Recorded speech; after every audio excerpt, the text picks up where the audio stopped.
Okay, today on the show, I'm joined by another man that you will recognize from Tiger King, and particularly season two, Mr. Tim Stark. How are you doing today, man? All right, so far, brother. Glad to be Yeah. here. Look, I suppose, man, what I always do with any guest from any kind of avenue is, and most people will, of course, know you from Tiger King. So I want you to talk to me about your relationship with animals, how you became involved with animals, all this pre Tiger King stuff first. Well, I'm 57 years old, and I grew up in southern Indiana, and I was always obsessed with wildlife. Ever since I was in kindergarten, first grade, and all that kind of crap. I was always obsessed with wild animals, you know, seeing them, touching them, feeling them, loving them, raising them, all that kind of crap. And it just evolved over the years. And I really never wanted it to go into a business aspect. It was more of a hobby and just something that I wanted to do because when I first, back in the late 90s, when I actually first started getting animals, I was also doing rehabilitation of Right. indigenous wild animals. I would take them in if they were injured or orphaned. I would, take care of them, release them back into the wild where they belong. And I was doing that with literally hundreds and sometimes thousands of animals a year out of my own pocket. We had a nonprofit that we created called Wildlife in Need in 1999 is when we Yeah. founded it. But the only reason we become nonprofit over here in the States is to more or less me and my wife were dirt poor and we were just trying to get some tax help and different shit like that, and maybe some grants. So we applied for it. We didn't know what the hell we were doing. We had no clue what the hell was going on. We filed for it, we got it, and we carried on with that tradition for 20 years before PETA, the animal rights activist, stepped in and shut us all down and shut Yeah. me down. They ruined my business. They used our judicial system as their backbone. They twist it, they fade it. So, I've always been obsessed with wildlife all my life. That's all I've ever wanted to do. I get along with animals a hell of a lot better than I do with people. I'm too straightforward, blunt, and honest for 99% of people to be able to take what I throw at them. So, Yeah. I'm sort of like Joe. Me and Joe Yeah. are a lot alike. You know, he is flamboyant. You have to understand when I talk to Joe, I call him a flaming fag. That's just me and Joe. We cut up with each other. You know, and Joe's still a friend of mine, but Joe needs to pull his head out of his ass too. But me and Joe were a lot alike. Joe was running out of desperation when all the shit went down with Carole Baskins, and he sold the zoo to Jeff Lowe. He was running this, doing that, doing all that bullshit. President, governor. He So he was, lost focus, did he, Tim? was trying to get help. So Yeah. I know exactly how he felt because in 2018, I was in the desperate mode. That's the only reason I packed up and went to Oklahoma, is because I was hoping Jeff Lowe would be able to help me out and help me get through some of this legal bullshit that I was going through. I didn't know he was a damn con artist. I had no clue. I mean, everybody's a con artist in their own way. Everybody is. And in Yeah. order to get what you want, you're going to be a con artist at some time in your life. Hmm. But me and Joe, we weren't really con artists. We were just zookeepers that were just having fun. We were trying to entertain people and all that kind of stuff. And Joe got attacked by Carole. We tried telling Joe years ago to shut the fuck up, but he wouldn't do it. So I'm not going to judge Joe on that. Joe did what he did. I did what I did. We both got fucked. It's that simple. You know, Yeah. the desperate mode will make you think different than you normally think because you're just grasping at anything you can grasp. So I feel sorry for Joe. I would like to get him out of jail. I've got proof that would probably get him out of jail. I've got better proof than his attorneys do. Yeah. Have you ever seen Joe do any like bad stuff to animals, or is there any proof of anything like that?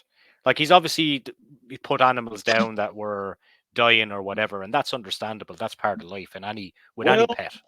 even if it wasn't, even if Joe shot perfectly healthy tigers, let's just say he did. Okay. Whose fucking business is that? Nobody's. It's nobody else's business. Do you get thrown in prison if you shoot your fucking cow or if you kill your chicken? These were our property. We owned them. Here in the United States of America, when you own something, it's your property. Now, like the big lions and tigers and all that kind of shit, the animal rights activists used our government through the Endangered Species Act to come and sue everybody and attack them, because our government, as usual, has no fucking clue what they're doing. They have pencil pushers that write up these regulations, laws, whatever you want to call them, that have no clue what the hell they're doing. They're not even in the industry. They're outsiders that are just making decisions. They have no clue what they're doing. When they took tigers off of the Endangered Species Act back in 1998, it gave all private owners here in the States the legal right to pretty much do whatever the fuck you wanted to do with your tigers. You could sell them across state lines. You could exhibit them. You could breed them. You know, more or less, you could, in a way, you could kill them. You could do whatever the fuck you wanted to do. They were no longer covered. But then the animal rights activist PETA and them, along with Dan Ash, the CEO of the damn AZA Zoo, now he used to be in charge of the damn fish and wildlife, he had them put back on the endangered species list. Now, my question is, like I said, I think of things outside of the box. Tigers, in order for any animal to be put on that endangered species list, which is worldwide, they have to have what's considered like more or less a taxonomic classification. Like with a tiger, it's Tigris panthera, you know, and once they're established, then under that you have subspecies. Under the Tigris panthera, you have Siberian tigers, Bengal tigers, Sumatran tigers, and all that kind of stuff. You have the subspecies. Well, all captive bred tigers in 1998 were taken off of the endangered species list here in the States. And then in 2016, in 1998, when they decided to take them off, our government decided to take them off. They renamed them. All captive tigers in the United States at that time were considered what they call intersubspecific crossed or generic tigers. Then in 2016, by leadership of Dan Ash, PETA got him and they went to put it back on the damn endangered species list. Now, what I want to know is, how did you get captive tigers put back on the endangered species list? That's not a taxonomic classification. Intersubspecific crossed or generic tigers is not a classification of a fucking tiger. So how do you get it put back on? That's what I mean. Everything about this crap is so corrupt. And then the other thing you look at, when you look at the 1998 ruling that gave us all permission to pretty much do whatever we wanted to do, then you go to the 2016 ruling where they put them back on. It specifically states the only reason the government was even putting them back on was strictly to control interstate commerce, which is selling a tiger across state lines, which still don't make no sense to me, because I thought we were all fucking Americans over here. Yeah. Today, Tim, if I wanted to be an owner of a tiger, and if I purchased a tiger somewhere, anywhere in the States, is it legal for me to have it now? It depends on where you live. I think Okay, I think it's like 28 out of 50 states that ban it. Like where I'm from in Indiana, or where Joe was from in Oklahoma, if you moved to either one of those, well, Indiana not so much now, because they just now changed law thanks to me. But they used me as their fucking poster child. But damn, Oklahoma, if you moved to Oklahoma where Joe and them was at, you can buy any fucking thing you want. You don't have to have a license. You don't have to have nothing. Are they going to try eradicate private ownership of these animals across the board in the States? Like, is that what the whole purpose of this? Oh, that's the main purpose of this Big Cat Safety Act bullshit that Carole Baskins and all the damn animal rights activists are trying to push. You know, these animal rights activists, I have to give them credit. They are probably the best liars in the entire world, because all they do is make up bullshit. Years ago, Carole Baskins, Joe's got all this information too. You know, Carole Baskins and her clonies, her animal rights activist clonies, they wrote up articles concerning tigers. And one of the articles that I remember specifically in my pea brain is the articles that they wrote about white tigers. They claim that The only way, and in this article, the word only is capitalized and in bold lettering. The only way to produce a white tiger, according to the animal rights activist, is through crossbreeding or inbreeding. That's the only way. And then they say all white tigers are genetic defects. And why they say this shit is they're preying off of the ignorance of people that don't know any different. And they read these articles going, oh shit, all white tigers are genetic defects. And then they go as far and say, all white tigers are cross-eyed, even if they look normal. They write that in there because they're preying off of ignorant people that don't know any different. So people automatically go, oh shit, well, I don't want to support anybody that's breeding white tigers, even though here in the States, me and my team, we have found probably anywhere between 30 and 40 tiger cubs born within the last 2 to 3 months here in the States by AZA zoos. And yet, I would say probably at least 20% of them, guess what color they are? They're White. fucking white. Now, how in the hell does an AZA zoo that only deals in supposedly true species come up with the white fucking tiger if the only way to produce one is through crossbreeding or inbreeding? So I'm going to make these animal rights activists answer to their bullshit that they've been putting out there for years, that they do all this kind of crap. Like I said, I used to joke around in my shows back when I used to breed tigers. You would have that discussion, especially when we first started reading that article stating that, you can't mix breed a Siberian tiger and a Sumatran tiger. You can't do this. I used to tell people every time I had a litter of tigers born, guess what they were? Motherfucking tigers. Simple as that. Now, like I said, I think of things outside of the box, because if you look at the human species, we are Homo sapiens. Inside that Homo sapiens of the human race, we have different subspecies, races, whatever the fuck you want to call them. You got Caucasians, you got African American, you got them, Chinese, Japanese, you got all these different subspecies of the human race. Now, these animal rights activists say that it's 1,000% wrong for you to crossbreed. Now, do you know what the difference is between a Sumatran tiger and a Siberian tiger? No. There's only one difference. It's called locality. And that just more or less where it fucking comes from, just like humans. Caucasians come from one continent. Blacks come from another. Egyptians come from here. Japanese come from here. It's locality. Now, they say that it's totally wrong to crossbreed subspecies. Then why is it okay for humans to do it? Yeah. Again, I think outside the box. We have it all day long, every day. So we are nothing more than a species on this planet that carries subspecies. We just call them races. It's the same fucking thing. If the Big Cat Safety Act gets passed, does Carole get to keep all her tigers? Oh, yeah. I mean, hell, the animal rights activists, if the Big Cat Safety Act passes, they more or less get to rule the world. They get to keep everything. More or less. Not just is this going to stretch out past America, Tim? Oh, fuck yes. Oh, hell yes.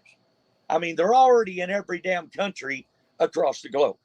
PETA is. They're already there. They're already making plans of action, because you got to understand, this is all these people do. They're a multi-billion-dollar industry, the animal rights activists. They literally scam billions of dollars. We've got all the proof. Me and my team found it. We've got where, like under the Endangered Species Act, there's a thing called the whistleblower reward money. Just like when they took Jeff Lowe's cats here, whatever the fuck it was, like 3 or 4 months ago. They took 68 cats. Do you know how much the United States federal government paid for them to do that? No. Just payment alone, they paid out $3.4 million fucking dollars. They paid $50,000 per cat to the whistleblower. If you're a whistleblower and you turn somebody in like me, and here's what happens. They used it. They They have this big, huge ass bank account over here. They turn right around and they come and attack somebody like me because they know I don't, even though I was making millions of dollars, that's nothing compared to what they've got. My lawsuit drug out for 3 years with PETA. And we requested a jury trial, all this shit, never got nothing. Judge shut down the case after 3 fucking years because they literally created false evidence to use against me. Literally. They made up shit. What were they saying about you, Tim, in broad perspective? Like, what was the main issues that they had with you? Well, they were trying to say that I abused animals, I neglected animals. I'm the one that's straightforward. See, that's the difference between like me and Joe or me and Jeff or me and Doc or any of them. You know, I'm straightforward. I'm an open book. I don't give a fuck what anybody thinks about me. Yes, was there times where I was wrong? I may have done something wrong with an animal or this or that, even wrong with people. Yes, I'm human. But you make mistakes, you learn from your mistakes, and you move on. They targeted me, trying to portray me as well, you've seen it on Tiger King too, as this irate, belligerent. But what people don't understand, everything you've seen on Tiger King 2, hell, that was 3, 4, 5 years after the attack started. Nobody got to see me try to play along with these fuckers back in the beginning. And you're not automatically not going to get along with them. I'm not going to get along with an animal rights activist. They have no right. I was licensed by the United States federal government. It's none of their fucking business how I do it, as long as I'm licensed. It's if they have a problem with the way I'm doing it, they should have went and sued the government, not me, because the government is the one that granted me permission to do everything I did. Everything. Did they have enough concrete evidence, do you think, on you to be able to kind of take your life from you, basically? Oh, absolutely not. Absolutely not. You got to understand, I went through a 8-day trial with USDA back in more or less October 2018. And the government had about like 25 witnesses. I represented myself pro se, which means I got to question all them motherfuckers. And excellent. I caught every lousy stinking one of them, whether they were a government official, a damn USDA inspector, or just this or that, whatever they were. I caught every one of them in lie after lie after lie. And here's what I want people to understand. Here's the confusion. All of this, I was licensed under the United States Department of Agriculture, and I was regulated under the Animal Welfare Act, which means the government took it upon themselves years ago to control and look out for the welfare of captive animals in the United States. Like I said, my trial was in October of 2018. And all they did, they never had proof of nothing. It was just all accusations and assumptions. They had nothing. They get you in there. It took almost a year and a half. We didn't get the ruling until February of 2020. So that means that even though this was all supposed to be about the animal welfare, they left them right there with me for another fucking year and a half. Then even after the ruling come out, the federal government still did not say, we need to remove these animals. We need to confiscate it. We need to do this. I was having a lawsuit by PETA at the same time. Then when I got into it with Jeff Lowe out in Oklahoma, that little faggot motherfucker turned me in. He turned me into the U.S. Department of Justice, the damn Indiana Attorney General. He was calling anybody and everybody. He called PETA and was making up. Jeff Lowe told like the Indiana Attorney General that, I was running a nonprofit organization. He said I was misusing the money and that I owned a golf course and I owned a strip club and I had like a bank account with like, I think he said $750,000 in the bank, hiding it from my wife because we were having a marital problem. None of that is true. So I can understand when the Indiana Attorney General received this phone call going, oh, fuck, this guy down here in Indiana is doing this. We need to stop this. But they never, ever once questioned anybody that knew me. They only questioned people that used to know me, ex-volunteers, ex-employee, you know, all this kind of shit. They didn't come talk to any of my present volunteers or present fucking staff or any of that kind of stuff, or my wife or anybody that's come to my shows. I entertained hundreds and hundreds and hundreds of thousands of people a year doing what I was doing. Do you think that those witnesses were paid? No, not really. Not in today's world, not over here in this country.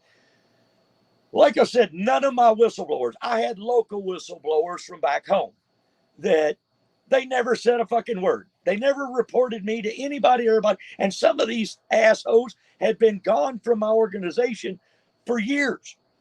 But when they received those phone calls from Jeff Lowe and like the Indiana Attorney General, because they stayed in contact because social media, they got, just like Shay McAllister, the reporter that damaged me on Tiger King 2.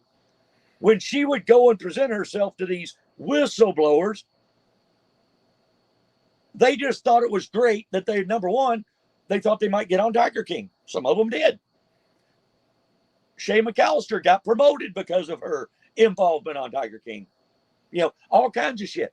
They didn't get that until they set it up and started coming there and asking questions. And then they got, all of my haters formed a group. I've got pictures of it where they were taking pictures, sitting down at a meeting, a dinner, talking about stories make up to about Tim Stark. They had pictures of some, now you got to understand, these were my volunteers and my staff that were there specifically to take care of the animals, to clean cages, clean water bowl, help out with anything that needs to be done, this and that, blah, blah, blah, blah. And some of these were paid staff. They would take pictures of a dirty water bowl or dirty food bowl or whatever. And they saved it on their phones. The next thing you know, they're showing people pictures of my facility. And it's like, no, you're showing pictures of the piss poor job that you were doing. I was in fucking Oklahoma. You know, so they can't blame it on me. I was 900 fucking miles away. But yet they used all of that and they got it up in front of the judges. And once they start here in this country, you know, I was brought up being scammed because they tell you that you're innocent until proven guilty. Never. Once they lay down the foundation, and PETA's number one strategic move is to create a monster.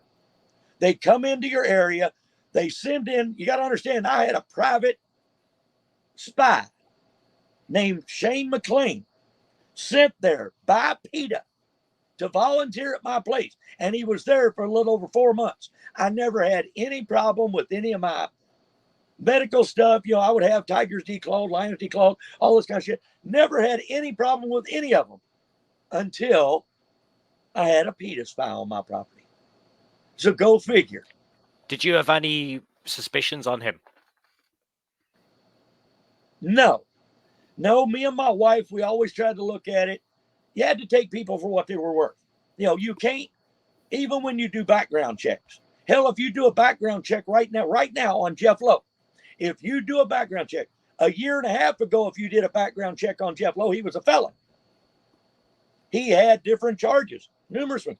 If you go and check Jeff Lowe's background now, wiped perfectly clean. Really? How the fuck did that happen? You know, I mean, just wiped totally clean. Because why? Because he was a federal confidential informant. That he still is. He just destroyed Eduardo in Mexico. That ran Black Jaguar, White Tiger Foundation. They just went in and raided his place about 2.5 months ago or something like that. Jeff Lowe was down there spying on him. So when they send, it would be like Coca-Cola sending a spy into Pepsi and then sabotaging, going up to their line, showing all of the products that are put in Coke to make Coke, and they sit down a bottle of muriatic acid next to it and take a fucking picture and go, oh, look, they're putting muriatic acid in it too. That's illegal. There's a thing called the Animal Enterprise Terrorism Act, which was created, never used. That's what's supposed to protect people like me. They're not allowed to do that. That's also a violation of what's called the RICO laws, you know, which is racketeering bullshit. And that's what they're doing, you know, but you cannot explain that to people over here. Over here in this country right now, It's such a clusterfuck that you can't convince nobody believes anything. Everybody, like I was saying earlier before we started recording, and I won't use none of the words, but racism. Yeah. Racism right now is more predominant than it was in 1960. Back in 1960s, 70s, and all that kind of stuff, racism here in this country was being eliminated simply because a lot of it had to do with the Vietnam War, where the blacks and the whites worked right there together. They were in the foxholes together. They were right there. They become good friends. When they come back to the States, they remain good friends.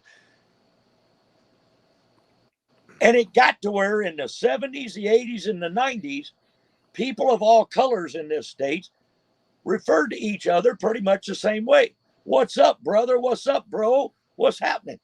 Now, since Barack Obama and his husband, Michael, was in office and they took over, there's a hidden racism in this country now that you can't call anybody anything. You can't, and it's all Black Lives Matter. No, all lives matter. Anytime you have to put a color in front of anything, you're the racist one. So for them to come out and now it's pushing it, everything in this country, but in this country, over 200 years ago, what did this country itself create if it wasn't racism? They call it fucking political parties. You're a Republican, you automatically fucking hate Democrats. If you're a Democrat, you hate Republicans, you hate liberal. So all politics is a racial war. And it's more or less the same way blacks and whites used to hate each other back in the 30s, 40s, 50s, and all that kind of stuff. We got over racism by using comedy in this country. We had George Jefferson, Archie Bunker, Fred Sanford, you had George Carlin, you had all these Richard Pryor, you had all them comedians. We broke the barrier.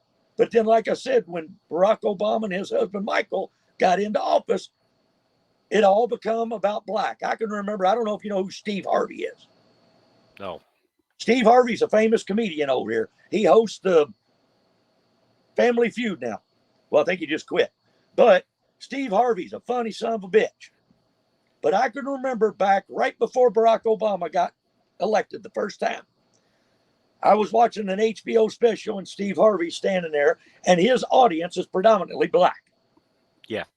And he was standing there and he was talking about voting.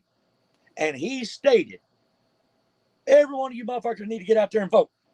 I'm going to go vote for Barack Obama simply because he's black. Had nothing to do with his credentials, had nothing to do with his intelligence, nothing to do with anything. It became a racial war. Right there is living proof. You've never seen a white person or anything. Yeah, maybe back 100 years ago, vote for this one because he's white, or vote for this one because he hates blacks, or, it was racial. That was a long fucking time ago. We're living in 2022. I consider every black person on this planet just as much of a brother as any white person. But I'm not racist because I may use that N word or any of that kind of stuff. Like I said, our government has created the most detrifying, harmful racism ever in the world. And that's through political diversion. Like I think divide and conquer. That's what our country did. They divided us by making the different political parties.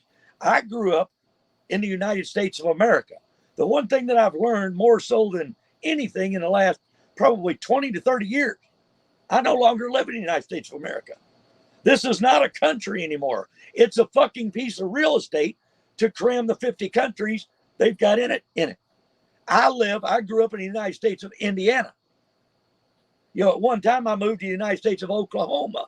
I like going to visit the United States of Florida. You get my point? I mean, it's because everywhere you go over here, it's all new laws. It's all new changes. I can be riding a motorcycle right here where I'm at and legally be riding a motorcycle without a helmet and go 5 miles from where I'm at and cross the fucking state line and get arrested.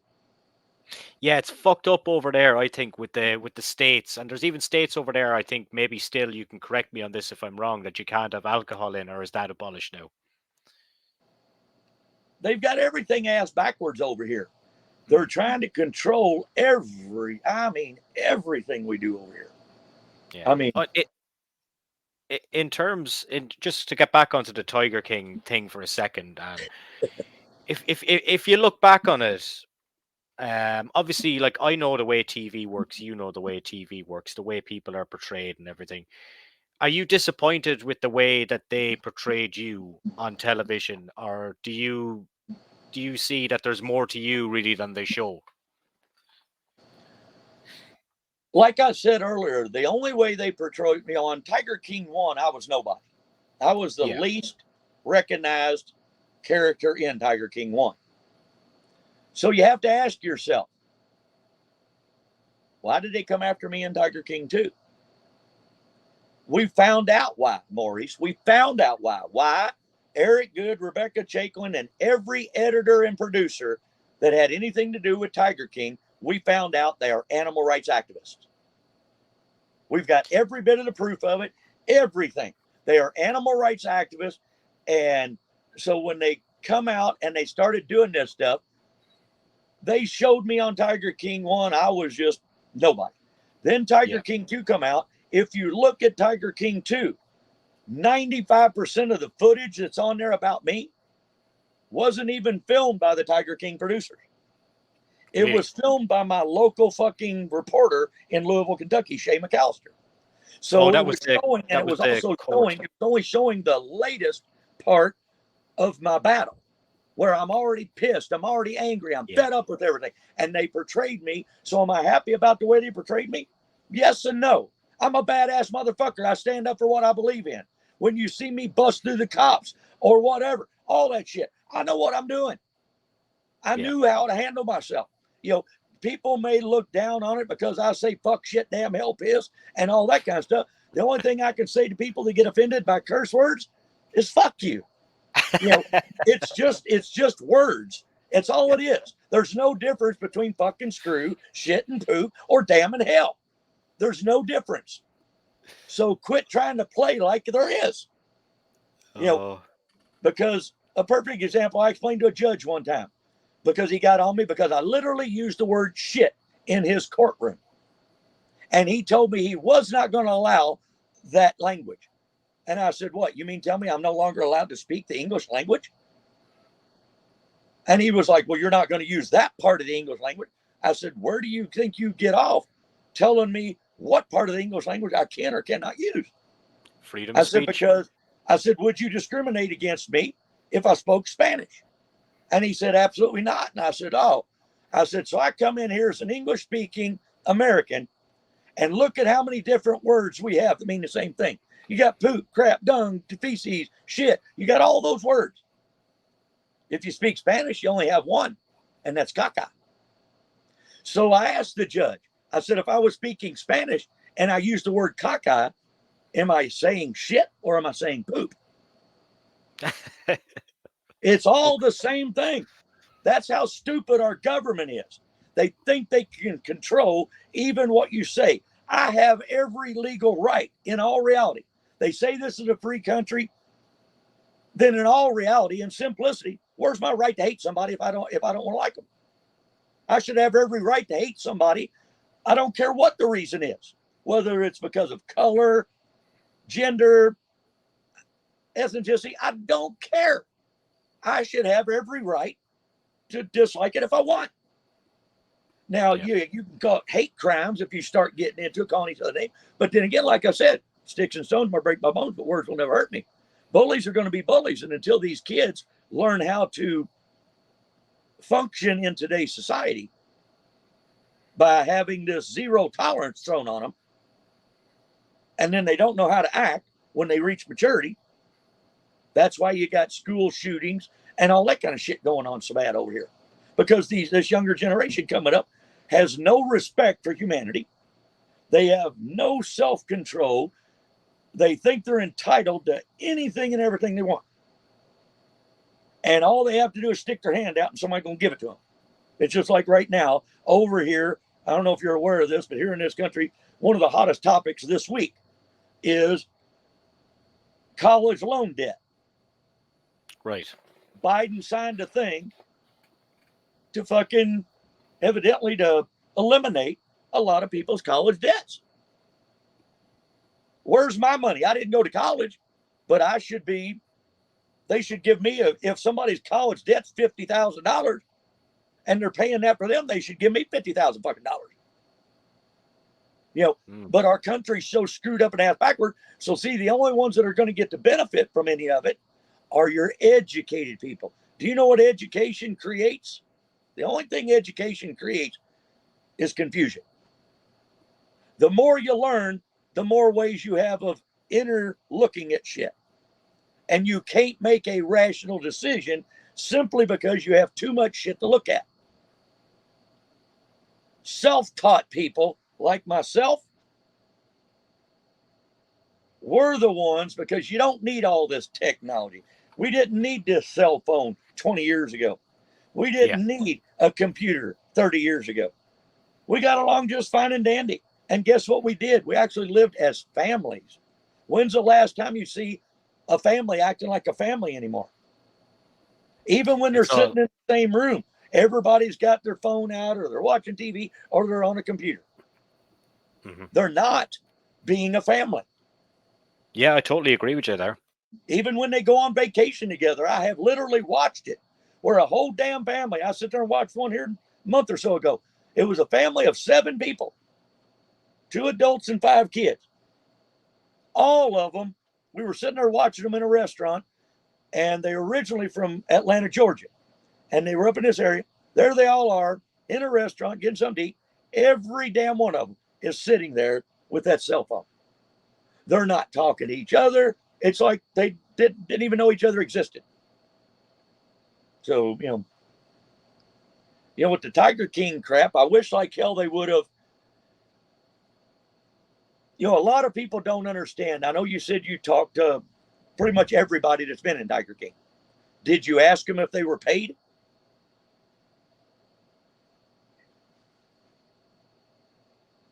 Can you hear me?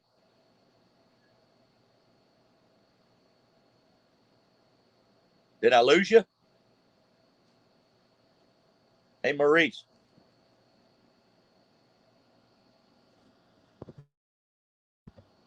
Hey, Maurice, can you see me? Can you hear me, Tim? There, now I can. Oh, okay. Sorry, I don't know what happened there, but yeah, I did ask people were they paid, and most people said they were paid, but not very well. Like James Garrison said he got like a few dollars here and there for travel expenses and stuff like that. Okay. So I'd be interested to know what you have to say on that. James Garrison got more than what he says. I know that for a fact. Okay. The only difference between me, James, Jeff, Carole, Joe, John Finley, John Rinke, or any of that kind of shit, right after Tiger King 1 come out, everybody started bitching, that it wasn't a documentary. It was an entertainment thing. We should have been paid for our entertainment value. Well, I agree. They all bitched that they got paid, but nobody had proof. Guess what I've got? Proof. I've got 3 separate videos of Eric Good, the producer of Tiger King, walking up to me right before he fucking interviews me and hands me not just $100 or whatever. He hands me a stack, yay thick, of money. So I've got the proof that he was paying people. So it was an entertainment thing, And the other thing that Eric Good and Good Productions and Netflix is going to have to learn, they also forgot to have me sign a contract for Tiger King 1. They don't have any contracts with me giving them authorization to use me in Tiger King 1. So guess what? If I wouldn't have been in Tiger King 1, my life wouldn't have been destroyed in Tiger King 2, would it?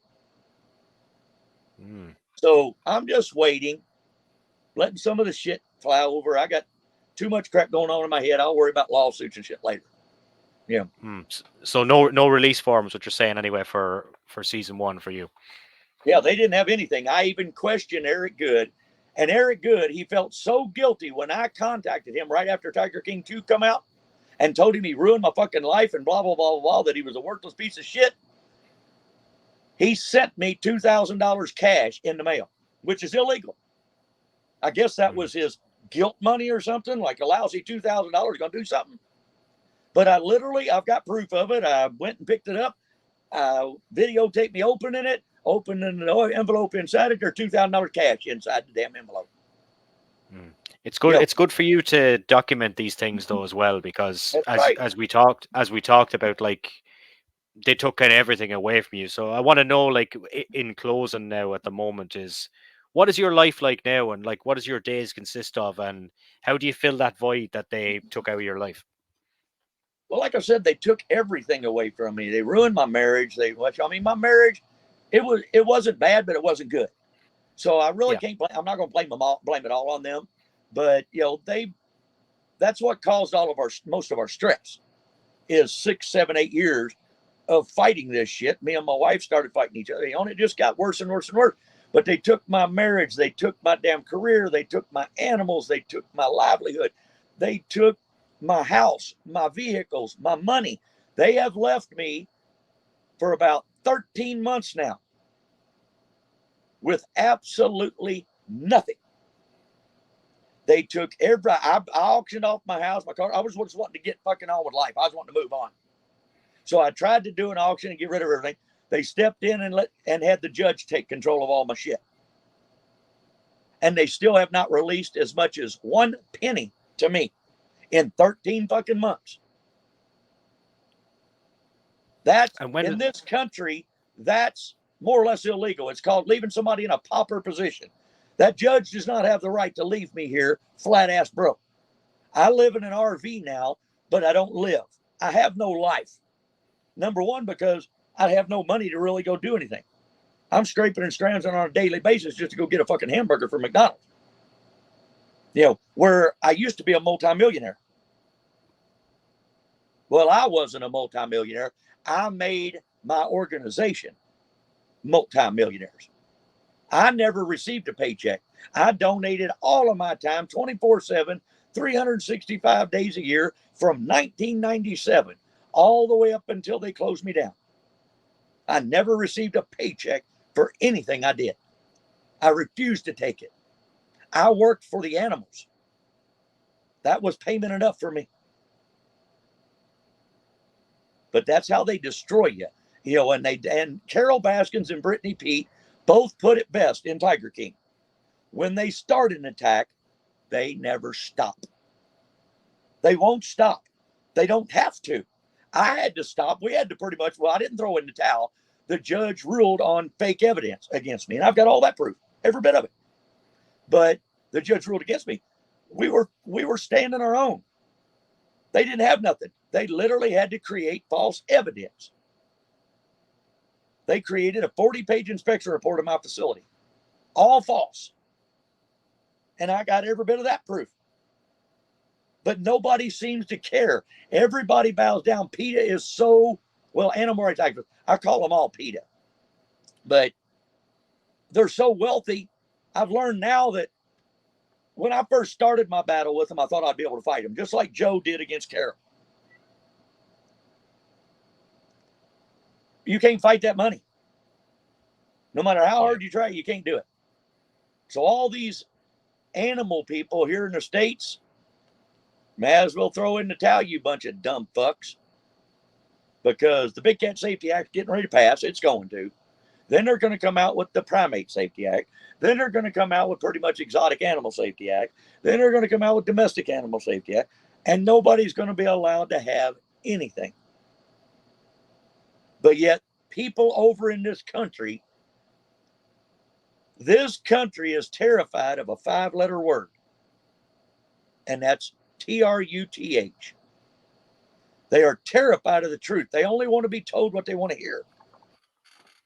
Yeah. If you try to tell them the actual truth, even when you got it in black and white and throw it right in front of them and go there, look at it yourself, they still will refuse to believe it. Because everybody, like I said, the animal rights activists' number one strategic move against anybody, create a monster. They would put these false fucking headlines out on me and all this kind of stuff. And it was lie after lie after lie. It was all made up. They prey off of the sympathy of people that don't know any better. people bitch all the time about animals in captivity, blah, blah. Well, if we had never had an animal in captivity, we'd never had food, we'd never had shelter, we'd never had clothing, we'd never had anything. So get off your fucking high horse, people. You know, animals were put on this earth for whatever reason. Nobody out there has any authority over another person to say exactly what those reasons are. Everybody has their own thoughts and reasons for it. So, you know, I joke around and tell people, you know, you got all these vegetarians and vegans. Well, hell, I'm a vaginitarian. Does that not count? You know, so, you know, it's like I don't get it. I like to have fun, or I used to. I don't remember when the last time was that I actually had fun. Like I said, PETA shut me down more or less in 2018. They took away all 99% of my revenue. How's any business just because they towed to court? You need a preliminary injunction and stop this until it goes to court. It never went to fucking court. It drug out for 3 fucking years. Show me any business that can lose over 90% of their revenue for 3 fucking years and still carry on. You know, it's pretty much impossible. But just because they came in and filed the lawsuit, then they go up in front of the judge and say, oh, this is immediate. Well, it's still awful damn funny how I was never charged. I was never charged, convicted, arrested, or anything on any animal charges. I was never on any legal charges of embezzlement, misappropriation of funds, nothing. That's the difference between Joe Ask nowadays. I see him posting all the time, which is one thing that pisses me off about Joe. Stupid sumbitch still wants to put me in the same category as Jeff and Lauren Lowe. He asked the other day, why has him and Doc been arrested and put in jail, but Jeff and Lauren Lowe and Tim Stark hasn't? I can tell you, Joe, simply because you broke the fucking law repeatedly, over and over and over. And they didn't even indict you on the real shit they had. They indicted you on mainly the animal cruelty because they knew that was the easiest ways to pluck the heartstrings out of the juries. So they weren't going to come up and nail you for being a fucking pedophile or any of that kind of shit. I didn't do any of that. Like I said, they never even arrested me, charged me, or convicted me of anything. But yet somehow I lost everything. So, I mean, in this country, I served 6 years in the United States Army. I didn't serve time in the Indiana Army or any of that shit. I am a United States American, and I damn sure deserve respect. My government is supposed to protect me, not reject me. And that's what they did when they allow somebody like PETA to file any kind of lawsuit. On one hand, I can show you paperwork where the Federal Bureau of Investigations over here actually has PETA on their terrorist watch list. Donald Trump signed the Counterterrorism Act in October of 2018, where he specifically stated in that act that animal rights activists in our country are the #1 domestic terrorists. Fuck. So what I want to know from our government, then why do you fucking allow them to even set foot in my country, let alone come in and use our judicial system and all this kind of shit for their own personal financial gain and everything, and destroy innocent fucking Americans doing it. So I want to know from our government, why did you reject me when your job was to protect me? Yeah, Tim, there's a lot going on there, and even still to this day, like there's more questions than answers. And I think we're going to catch up again at some point and just see how this thing progresses. But for now, look, I can only wish you all the best, man, and hopefully better days ahead for you. And thanks so much for your time today. All righty, Morris, you have a good one. See you later, everybody. You too, man. Thank you.